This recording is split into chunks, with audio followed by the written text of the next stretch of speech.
We are back live, Alan Squared. Alan is joining me for a couple videos today, and this is Dr. Alan Chen for those of you that don't know. And I know, he's my doctor friend. That way, when people say, "Why are you a doctor?" He's my friend. But so I thought we would do something. Me and you normally get together and talk about the basic healthcare. We're all going to die because healthcare sucks. Bullshit, right? Yeah. But I thought it would be interesting for you to see one of the more idiotic clowns of the fucking carnival. This is Samyra Cambrielle. Mm-hmm. Many of you might remember her from she wants all stores to carry all plus size clothing, no matter what, and it's a crime that they don't. Blah blah blah. I like pointing her out because this woman went to Harvard. Oh shit! Oh god. Yeah. And she shows literally how little a Harvard education means. I truly mean she shows how little a Harvard education actually means, because her IQ's got to be in like the fucking 90s. Yeah. Like at best, it's horrible. Ivy League education is so overrated. Yeah, 100%. Oh, so incredibly overrated. Incredibly overrated. I had when I was very, very, very many years ago, before when we actually went to college and wrote in stone tablets and shit like that. I got accepted to Penn and Cornell and a bunch of other places, right? So I went on my college visits, especially to Penn, which, by the way, Philadelphia is a filthy smelling city. I don't give a fuck what anybody says. But agree. It was pretty neat. It was pretty neat. Don't get me wrong. I stayed there for 4 days with basically the track team, and they took you to fraternity parties and it was all fun. These kids openly said they're learning how to drink and party and get away with shit. They were we're Ivy League school. Our parents are rich. We can they're just saying we can do whatever the fuck we want. And I was like, well, but you're getting a great education. And one guy was like, I have not been to class in fucking 3 weeks. He was like, and I'm passing. He was like, I'm on the track team. They're going to do it for me. Anyway, but that was a whole ADHD thing. Let's listen to Samyra Cambrielle talk about she's super mad because plus size stores are being closed down. So this is her.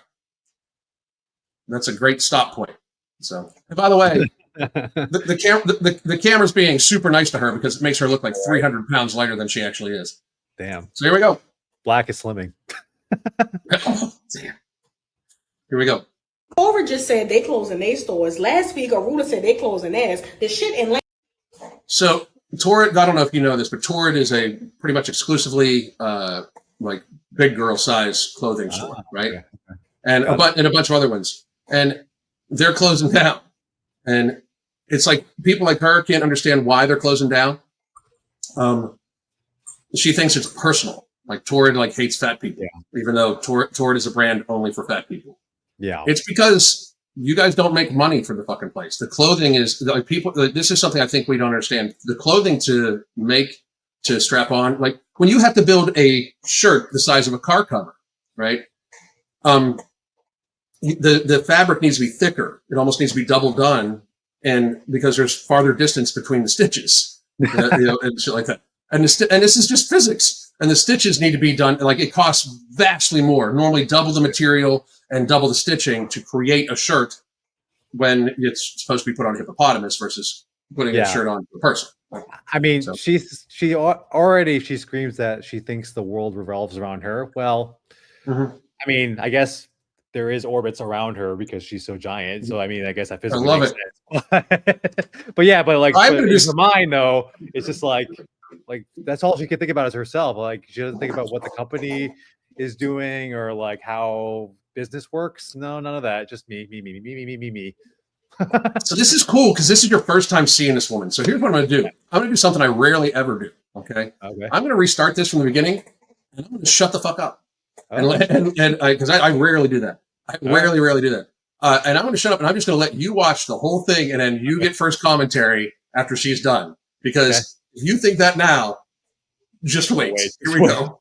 Torid just said they closing their stores. Last week, Aruda said they closing theirs. The shit in Lane Bryant is still ugly and will forever be. So when y'all see me in that mall, up in Cap, Urban Outfitters, Aritzia, Aerie, and all y'all faves trying on the smalls, mediums, larges, and extra larges, I don't want to hear Jack Diddley squat about it. Mind your business. Mind your cart. Terrible. Your in-store cart. Your not online cart. Like the plus size has got to be online. I'm not shopping online. They could close all the stores they want. I'm not shopping. Y'all not making me spend Monopoly money at Fashion Nova. It's not happening. Not if you don't have to. So if you mad about it, if you mad that I'm about to be up in the same fitting rooms as you, then tell your favorite brands to make some plus sizes finally. Or stop getting rid of them. Because I don't care. Y'all will see me in the stores. Thanks. That's an awful angle, Purse. Like, I thought she was going to trample me. Oh Jesus! Like, I thought she was gonna just fall over and just like onto my computer and just crush everything in front of me. Oh my gosh! Wow. Where do I begin? I mean, yeah, like I said before, it's me. Like it. And one thing I know about plus size fashion, and okay, I'm not the savant on plus size fashion, but I do know this is that a lot of people build fat in various places, and that's what makes it hard to generate clothes in those bigger sizes to make it look good for every single fat person out there. So some people have it more in the arms, some people more have it in the around their bellies or even their ass or their legs.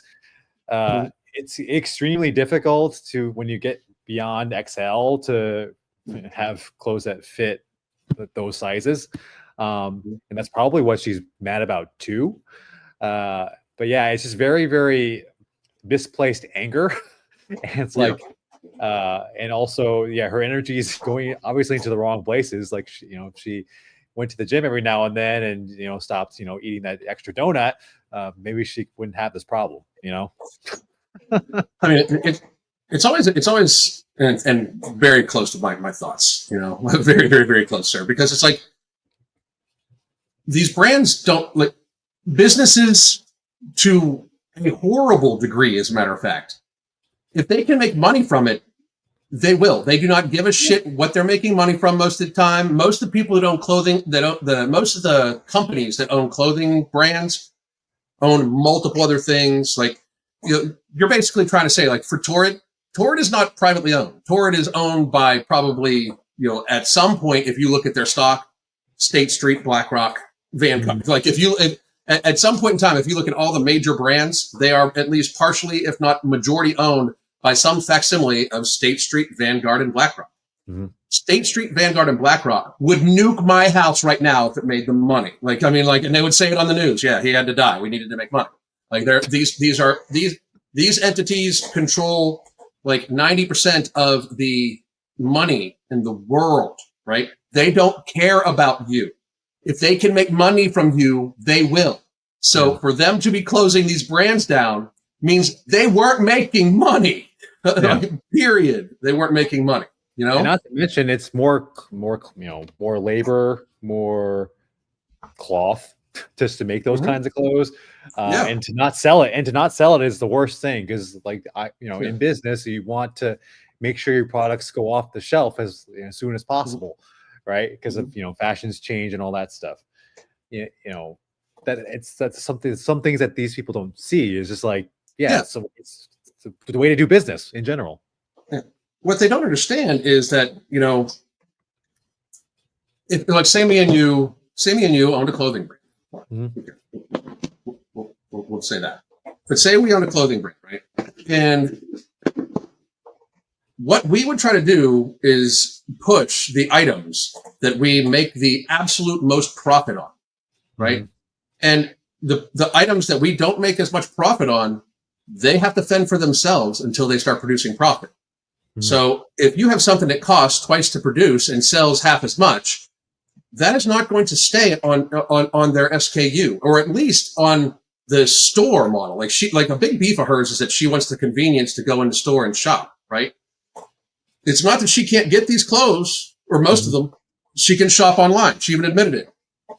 But for some reason, her bulbous ass thinks she's entitled to the same experience that other people have when she hasn't put herself through the same choices other people have, right? If you want the same experience as people that can shop in stores, you need to do the same actions that they do and not glutton yourself to the point where you look like a beach ball. It's just common sense, right? But to demand, like, it's privilege. Like, that's what like, fat people are privileged in America. Like, you try, give me your perspective on this. Because for those of you that don't know, Alan basically goes around the world and helps people live, which is fucking awesome. But from your perspective, like, from traveling around the world to here, like, the attitudes of obesity around the world are completely different than in America. Yeah. Right? So give some insight on that. I actually would love to see a video of her going to like a Japan or an Eastern Europe, or even Russia for that matter. It's obviously sought very differently. I think I saw a bunch of videos. I haven't seen this with my own two eyes just yet, but where a bunch of these places have these stores called like Moo or like Piggy, like little Piggy clothing store. Like, it's like they actually like shame them on the clothing store, and then for the ones who are obviously obese and beyond, and they're not called like Lane Bryant or Torid or whatever. They're not given like these nicer names. They're just out there to shame them right away. So it's much more in the culture of like, that's not okay. However, me saying that, though, there are still, I still think obesity is growing everywhere else. It's just not it's not nearly as bad as the United States, but it's going in the wrong direction. And these places have to be careful of that. But the other thing for her to go to another one of these countries is to give her perspective is like, if she acts like that, she's not going to be taken very well. And a lot of the locals in these places, they they almost assume like when a fat person walks in their store, for example, like it's from America. So it's like, oh, it must be American. And they're like, they're probably like 99% correct. It's just like, and I mean, when I see fat people in some of these other countries, I'm like, if I end up talking to them, it's like American accent. Yeah, that fit that. I just feel it. Well, and that's sad, but that's again goes back to the stuff that I think every time you and I get together, we talk about it. Yeah, we're not going to be able to legislate out obesity from America.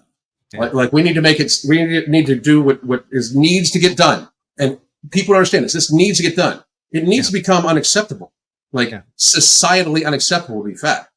Yeah, and that is the mistake that was made. Like we went to body positivity where everybody needs acceptance. There's shit we shouldn't accept. I'm not going to accept some dude fucking getting drunk ass wasted every goddamn day on the job if he's my employee. I'm not going to accept you not being able to do your job because you can't stand up and walk 10 feet. I'm sorry, but I need you to be able to stand up and walk 10 feet. And I get people like, well, we need reasonable accommodation. I understand that, but my accommodation should at least be able to have you do the basis of my job, And we should have the expectation amongst everybody that you are going to participate in your own healthcare so you don't burden everybody else. And that's where I'm at. We can't legislate that out. Like we can't. No. Like people are expecting way too much out of like RFK and these people to change the behaviors of people. Like it's never going to happen. We will never make America healthy again in the short time frame that we have before things literally fall off a cliff. Because by 2035, things are going to start falling off a fucking cliff. Yeah. I mean, everybody think about the 30-year-old that's 350 fucking pounds. Yeah. What do you think their life is going to be like 10 years from now? Look at their life right now. And if they are still alive 10 years from now, what do you think their life is going to be like? Yeah. Right? Yeah. And we've got so many of them, dude. Yeah. Let's be real. I mean, fat acceptance, body positivity, it's American culture. Yeah. It is. It is. In some of these other places, it's not their culture. That's a big that's the crux of the problem. That's how other places are resisting this obesity epidemic worldwide. And hopefully the culture still stays rich enough that they can fend it off for years to come. But again, we give these people an inch, they're going to take the mile. Well, if they can walk the mile. Yeah, they might not be able to walk it. Yeah, if they can walk it. Maybe they'll have to scooter the mile instead. So listen, I would like to let everybody have a chance to ask Alan questions and myself questions. Please do, by the way, if you have directed questions towards Alan, understand he can't give medical advice over the fucking internet, but he can give. You can ask him questions, but he's not going to be like, okay, here's your blood work. But I also do want to say here's where you can get Pure Blood, which is an amazing heart health supplement, and you get the GLP-1 booster stack right here. And there's my coaching. Daily communication, weekly video conferences on our app. We are getting ready to revitalize our coaching, by the way, too. We're about to do a bunch of other new stuff, but that is soon to come. But you can join our coaching right now. I highly suggest this. If you gain 5 to 10 pounds, 5 to 10, 15 pounds every holiday season, and that doesn't seem to come off throughout the course of the year, now's the time to get coaching because gluttony season is upon us. The holiday season is about to happen, so please do check that out. But from there, let's go to Q&A. Anybody have anything that they would like to talk about? Honestly, let's see. We'll go up and talk and see what they've been saying. Some people simply don't want to be helped. They're well aware of their health risks and refuse to change. You can't lead you can lead a horse to You can lead a horse to water, but you can't make him drink. I can make him drink. I can make them drink. I'm sure you can. Yeah. No, really. Like if somebody's super fat, and we want to lead them to water. Like, hey, the water is. You need to get healthy because it is a burden upon us, and it's disproportionately burden our healthcare system. Do you know how we get them to drink the water? How? Stop having them burden us. Stop paying for that shit. Oh yeah. They'll drink the fucking water. That's why we shouldn't have shared healthcare expenditure in America. That's it. Like literally, we should go anti-universal healthcare. Like we should literally go anti-universal healthcare. At the very most, the insurance industry and the healthcare industry should be, supported through shared healthcare expenditure for the things it was intended for: acute injuries, acute illness, genetic issues, stuff like that. Anything lifestyle driven, we should. If it was lifestyle driven and they had to pay for it out of their own pocket, it would never get to the point that it is, because the very second, if you're 250 pounds and all of a sudden you're pre-diabetic and you got to pay for the pre-diabetes medication out of your own pocket, you're going to fucking have to start making sacrifices in your life. If you get the full-blown type 2 diabetes because you still gained more weight after being diagnosed with pre-diabetes and you still eat like shit, you'll definitely not be able to afford food if you have to actually pay for uninsured paid for in type 2 diabetes care. So you'll fix your shit. Yeah. Correct me if I'm wrong. Natural selection will take place. Yeah, correct me if I'm wrong. Car insurance, so let's just say you've gotten into 15 accidents in your life already. Your car insurance premiums go up. I mean, that's individual, right? I don't share my 15 accidents with the entire pool of Geico or Allstate or whatever. So why can't it work the same way for healthcare? Because they don't want it to, because then it's not a tool of enslavement. It's not a tool of enslavement then. Exactly. Yeah. So it is completely unconstitutional and American to make healthy Americans pay for sick people who are sick by their own fucking hand. Yeah. It completely shits in the face of individual liberty. Completely. Absolutely does. You are not my responsibility.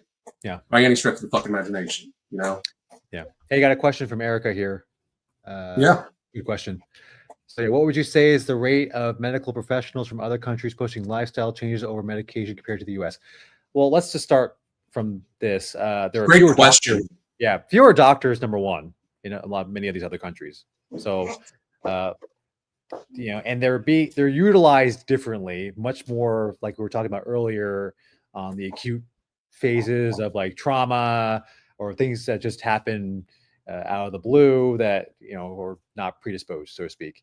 In terms of how much they push that, I think it depends on the country, honestly. They're still trained in the allopathic way. They still see the U.S. as the gold standard for medical or doctor knowledge. So I think it's still similar, but the way that the amount that it's utilized is much different. And the utilization is much less. I'll put it that way. So the amount of people that get exposed to all these allopathic treatments are just less overall, but they still do it. So I don't know if that is fairly enough. I can't say for sure. Like I don't have a statistic out there that says like, oh, like these people push preventative care more than others. Like that's a hard thing to say. But I guess like one thing to keep in mind is that the U.S. medical education system is looked at as the gold standard even amongst the world. Like my license can transfer over to many other countries, whereas not the vice versa. If you get your license in a country like Slovakia, for example, it's not going to translate to a U.S. License. They have to take extra training and tests to be able to practice in the U.S. That's very well put, dude. Yeah. Very, very, very well put. Yeah. And let's see who's next. Give me a second. I have another one. So I wanted to talk to Suzanne. I've had a difficult time dropping the last 30 pounds. I upped my hydration and lowered my cal intake. My exercise has been curtailed due to heat. Okay, so multiple things I would think that you should look for. One, if the exercise has been curtailed due to heat, I mean, try to do your best that you can right now, not to regain or even lose just a little bit more, like slowly. But that's a huge factor, and I mean, as long as it's not in a hurry. And Suzanne, I don't believe you're in a hurry to lose the last 30 necessarily. But because there's a few other things that I want you to pay attention to. One, if you've lost a tremendous amount of weight, which a huge portion of my audience has lost a tremendous amount of weight, you should probably think of that last 30 pounds, including your extra skin, and remove the concept of the extra skin out of it. All right. Because you're just like, if somebody, and we've seen this before where we have people that lose tremendous amounts of weight, like, half their body size, right? And they try to get down to what their ideal weight they think should be. Like we have one client right now that she's lost 150 pounds. She weighs 140 pounds now. So, and she's tall. So, but she's lost over half her height, right? But she wants to get down to 100, 125, 130. And she's not like super tall. She wants to get to 125, 130, which would be like mid-range for her height. I believe she's like 5'6", 5'7", something like that, right? But she's not. I keep telling her you're not going to be able to, because you'll eventually have to, like, you have enough loose skin right now where you'll probably think about it as 5 to 10 pounds. And she went to the doctor, and the doctor agreed with the assessment, right? So when you've been very big before, if you haven't had skin removal surgery, you have to factor that in a little bit, and be very mentally careful to not think you're just going to be able to like hard diet that away. Like that's if you're not losing extra weight because like 10, 15 pounds of it might be skin, that's tough. And you're a woman, and women tend to keep a little extra body fat on them. So I would maybe reassess, but also just wait it out until the heat is not as bad and go from there. Do you got anything to add, Alan? Yeah. That last 30 pounds can be the hardest also to lose. It's it's and that could be a place also where motivation drops and the relapses can happen. So just be careful of that. Very good. And the heat, I mean, the mornings, especially now it's, I'm in Texas right now. It's fucking hot. It's been over 100 this month, this past month rather. The mornings, try to work on the mornings, especially when it's quieter. Try to look for the times when the sun's not out, or indoors if you obviously. Try to keep some kind of routine going, even if it's not your usual routine that's of your intensity and whatnot. Just keep consistency going. At the very least, do something it may not be as intense, but at least you're staying consistent and you're not falling off your routines. Because if you lose your consistency, that's the biggest thing that I'm concerned about, is losing your consistency, because it's hard to get it back. Yeah, absolutely. And I agree with everything Alan just said to a great degree. And to just add on just a little bit more, when people talk about that last 10, 20, 30 pounds, the reason why that should come off extremely slowly, because people still apply the same like weight loss logic that like, well, I was losing a pound a week, I'll just lose a pound a week, and that last 10 pounds will be gone in 10 weeks. Here's the problem with that. Like, that is probably good, like, to lose it a pound, like, that's probably going to put you into a larger caloric deficit than you need to be in to maintain your homeostasis after that 10 pounds is gone, because you're losing weight at such a fast pace, right? Mm-hmm. So, like, you should want to lose it like almost ambiently and slowly. Therefore, then you're not going to need to have a readjustment when the diet's done, because that's why people fuck up, right? Diets work. 100% of diets work. as long as they're based off of caloric deficit. 100% of diets work, right? The issue is that people then readjust when the diet's done. I'm at my goal weight, so now I'm going to start eating this again. They over adjust back. They're not used to the hunger that comes back, and then they eat. You know, it's what happens, right? So just be careful. That was really good for you to tell her to watch the rebound too. Mm. It's like a doctor that knows what he's doing. Yeah. We got a question about fasting. I like this question from us. Right here. Yeah. I do intermittent fasting, at least minimum 16/8. I do fall off of it every now and then when there's special occasions, like there's a wedding. Okay, that sometimes happens. In terms of days, so the main reason why I like fasting is because it works on your discipline. It works on the mental aspect more so than anything. I mean, there's plenty of other good reasons to fast. It helps with recovery, helps you with cleansing and all that. I think it's great. Make sure you're hydrated. You're well hydrated. Water, electrolytes without the salt, electrolytes without the sugary shit in it. Make sure that it doesn't have sugary shit because that'll break your fast. But yeah, I'm a huge fan of fasting. It's probably the one habit that I've kept the longest.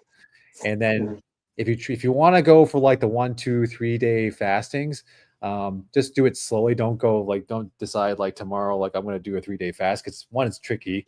It's hard. You want to kind of sort of work your way up to it. And then 2, you want to make sure when you have a long fast that once you get back on it, you don't like eat a Thanksgiving meal. That's not the way to go. You don't want to stun the system that harshly. I usually do bone broth to start as something light, and then just make sure that I have basic nutrients starting to regain. Because at that point in time, when you come off like a 3-day fast, for example, your body is ready to accept as much as it possibly can. And you want to give it the best nutrients possible at that point, because that's when your everything's gonna be bioavailable to the max. So you want to make sure that you set it properly. So you want to have some preparation prior to approaching a long fast. But I've been intermittent fasting for like 10 years now. And even if they've done plenty of studies on this, even if you keep the same diet and you intermittent fast, like you can still drop some weight just by timing it that way. Yeah. But the most important thing though is your discipline and your mental. Just I have control of what I put in my mouth at all times, and I can just, at any point in time be like, hey, I'm going to do this for 24 hours. And I'm good. Yeah. So my thoughts on that, like here just a couple things. I agree with everything you said. I just want to add a few things. Sure. In the thousands of people I've coached, if you're a very seriously morbidly obese person, you're just starting on your weight loss journey, a 24-hour plus fast is not intelligent. You are going to end up injured, right? But also, like I don't even consider intermittent fasting, but I basically eat in what would be considered a 4 to 6 hour window every day, and I have for years and years and years and years and years. Right? To me, it's how I eat. I don't even consider it intermittent fasting, and I'm going to let everybody know. Most of you people out there, most of you people should likely eat the same way within like a 6 hour window, because most of you do not have the caloric expenditure to possibly justify eating 3 meals a day and a snack. It's just you are going to, just by the number of times you're feeding yourself, you are going to overeat. Breakfast is a scam. Yeah, breakfast is a scam. Breakfast was created by Andrew Kellogg. But beyond that, like find what works for you. Be very honest. Here's, I think, the biggest mistake that people make when they try to fast, just an intermittent fasting. And I hate even using the term intermittent fasting because so many fitness dudes tried to I am the foremost expert on intermittent fasting. Like, bitch, you're not an expert on skipping breakfast. Nobody is. Shut the fuck up. Like absolutely make sure that you're using the time you don't eat to hydrate your ass off. Like hydrate, and then make sure you salt your food when you first eat it too. Hydrate. That will help you out tremendously. And to a great degree, most people are underhydrated, and that's one of the things that why intermittent fasting should be used anyway, is to help get your hydration. Yep, 100%. So I have one more video I want to do today. If you have time, we got 30 more minutes. Yeah, sure. Let's do it. I actually had an appointment canceled on me, so yeah, I'm good. Let's do it. All right. So everybody, join us back again. We'll be back live in just a couple minutes. Do it.